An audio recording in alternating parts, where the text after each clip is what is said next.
Hey Neppers, it's me, Wild Neptune. This video is going to be my take on the new hero, Urban Shadow Choux, coming out in just, well, a couple days from now. Anyway, be sure to leave a like, comment, and subscribe. Thanks for all the support. Now, let's get going. So normally, I would like to wait until the official reveal video. Unfortunately, that's going to come out like right before the unit comes out. So just for the sake of time, we're going to do it right now. I do prefer it when Smilegate does give us the reveal like 2 weeks before or like a week before. I understand that with the World Cup and stuff like that going on, they kind of maybe crunched for, getting stuff like this out in the most timely manner, but I do hope it is something that they can address in the future. That being said, we do have her kit in-game. Now, unfortunately, we can also not view her skills in-game.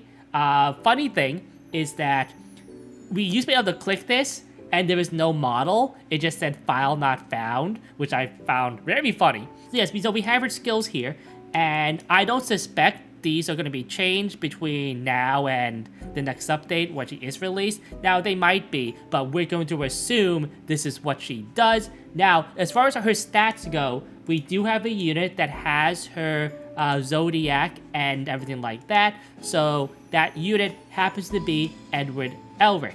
And we'll see her stats right here as long as nothing funky happens. So we have, kind of mediocre attack. We have a pretty good defense and health base. Not amazing, but not that bad. Very good speed at 117, especially for a warrior. Base crit chance and crit damage. And also no effectiveness, no ER. So that is her base stat line. Really no real wasted stats overall. You could argue that maybe more health and stuff like that at the expense of something else.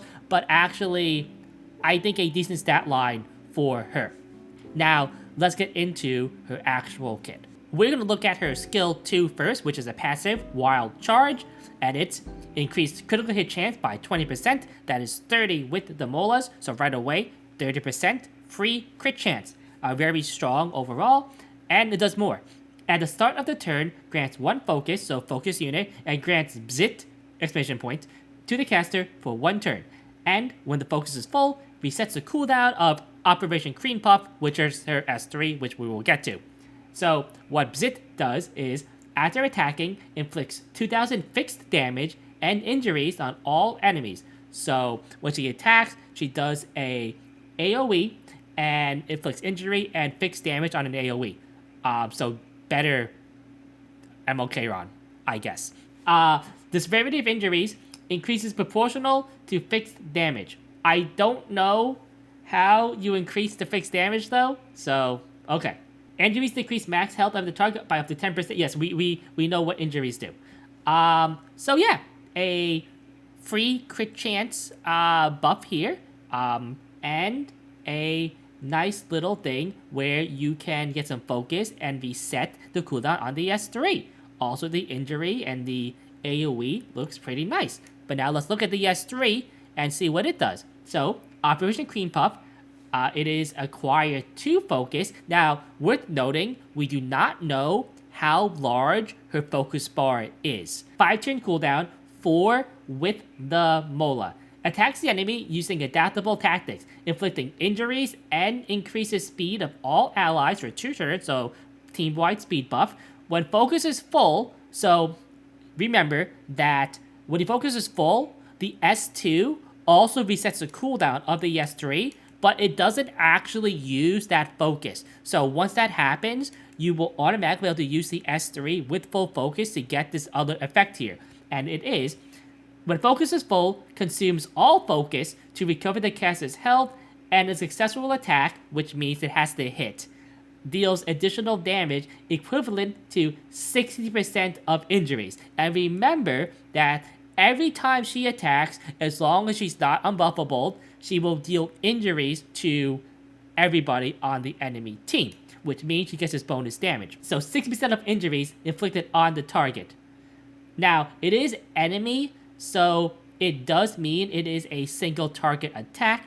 Damage dealt and amount recovered increases proportional to the caster's max health, so HP scaling. The severity of injuries increases proportional to the damage dealt. Yes, I mean, we know how injuries work. Yeah, a good overall damaging ability, probably most of the time attacks that do injury are not as high scaling, but they have the additional benefit of having that thing where they can counter those HP scalers, and because she has the ability to consistently put out some injury and also resets his cooldown, has the self-heal and everything, that could be pretty nice there too. Now, you have to wonder, is 2000 fixed damage with injury kind of maybe too low impact overall? That is a question that I do have. Finally, we have her S1 Zippity Zap.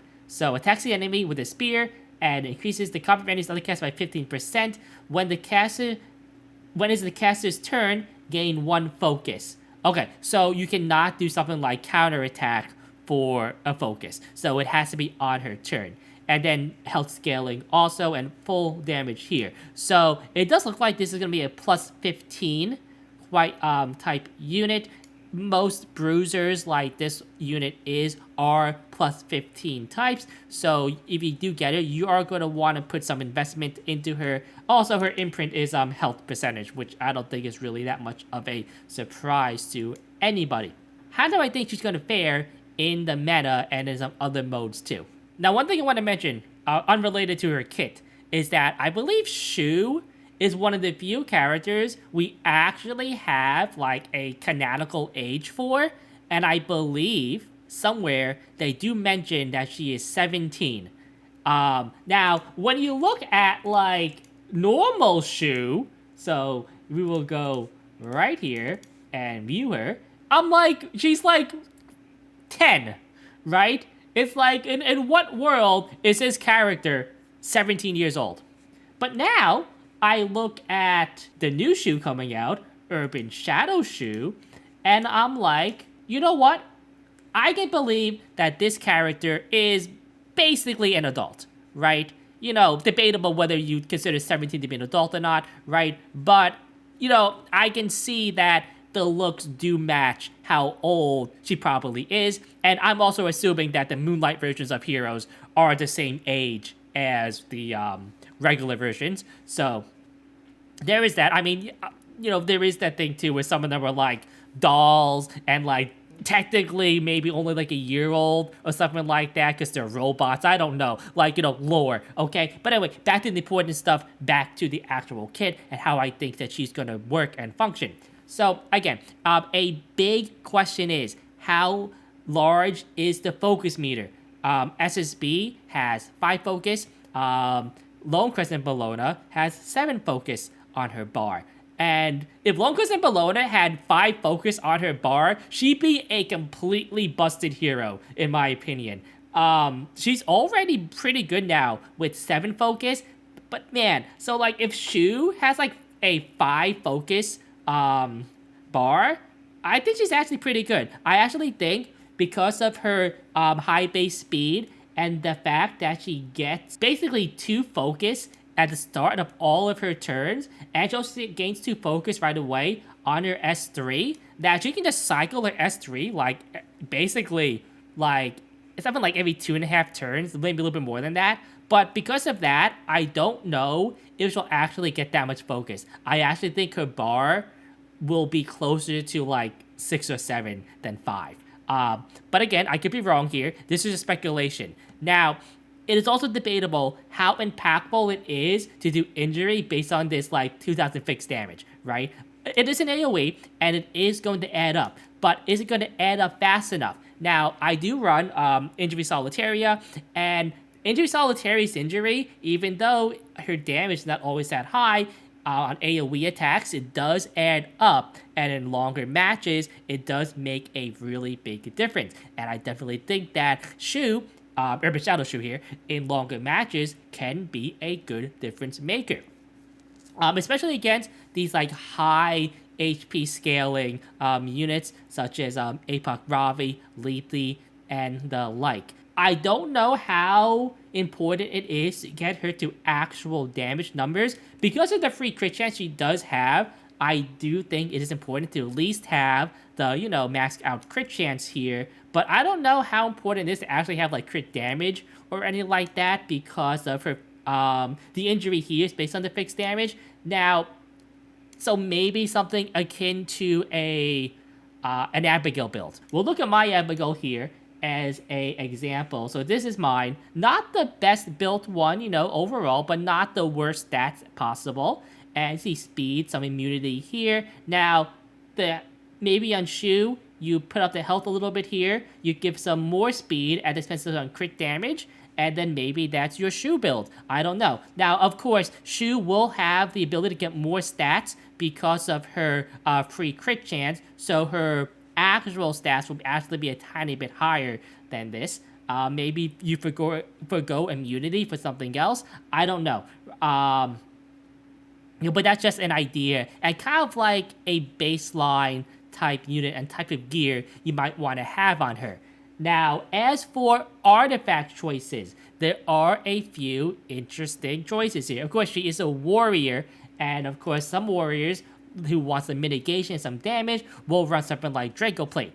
Also, she's a long match unit who maybe wants to lean more on your defensive capabilities, so maybe something like a Proof of Valor could be useful for you. Also, her Bzit, I think, counts as an extra attack. And if it does, then maybe even run something like a Lessenot's Wrath, because you not only get that even more bonus crit chance, now this could cause trouble with your substats and getting the right gear, but you also get that bonus CR, 20% if you have this maxed out, on her kit too, which means you can cycle those injury and those S3s even faster and just even more value from her kit overall. There were just, I think, a number of interesting artifact choices that Moonlight Choux can use. And it's really up to, I think, how you want to use her in which one is going to be the best. Now, obviously, I do think one of her biggest weaknesses is that she doesn't really offer that much immediate value to your team. I mean, I guess that this AoE speed buff is a nice thing, but she's not, say, defense breaking, something like, say, Alencia. She's not going to be a huge, immediate, like, burst injuries threat, like, say, an APOC Ravi.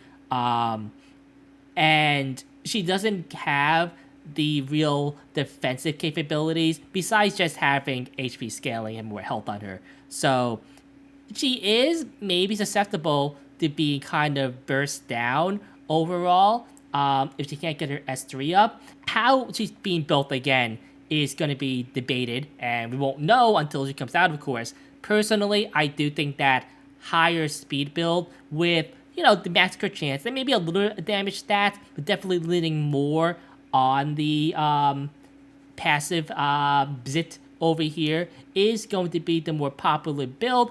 At least the higher end build. I do think that build might be harder to obtain for a lot of players, and more players are going to kind of maybe go a tiny bit slower and more on the crit damage side. However you decide to build it though, and, tell me your ideas down in the comments below. So, my conclusion, should you pull this unit? That's actually kind of hard to say, especially because this current Mystic rotation is pretty strong, actually. We have LRK, which is debatably the best knight in the game at the moment. Questionable whether or not it's ROL, Lesser Crow. Even Yolha right now is really up there, but LRK definitely, at least if you want to do some damage, he is very, very strong as a knight.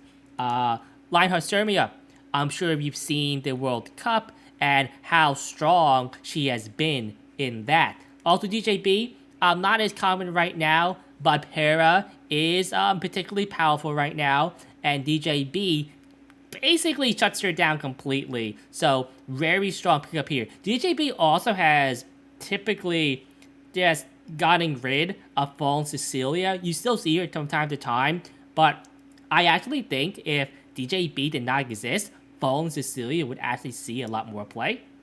And then we have So play Araminta, who isn't particularly a good unit, but she's here. Can't have all winners. I would actually say if you do not have Lionheart or Lesser Rider Crow, you probably want to pull them rather than Choux if you were worried about the overall meta. Also, I haven't talked about regular arena or Guild Wars stuff like or PvE. I don't think ML Choux is going to be good in normal arena typically, unless you want like extremely long matches, or in Guild Wars either, because typically units like ML Choux are not that good in Guild Wars anyway. So basically only for World Arena. Now, of course, if you just like the design, and I do think that Urban Shadow Choux has a top tier design, pull on her, right? You should pull on units that you like and you like the way they look. Of course, I think that actually using the unit too is a pretty big benefit. As I would think you want to use her, yeah, go and get her. But anyway, yeah, I think ML Choux is going to be an interesting pick and probably not game breaking, but usable in a lot of situations now. As the meta is a lot slower overall, it might be a good spot for a unit like her to come to fruition. Anyway, I'm Wild Neptune. It's been a good one. Nep out.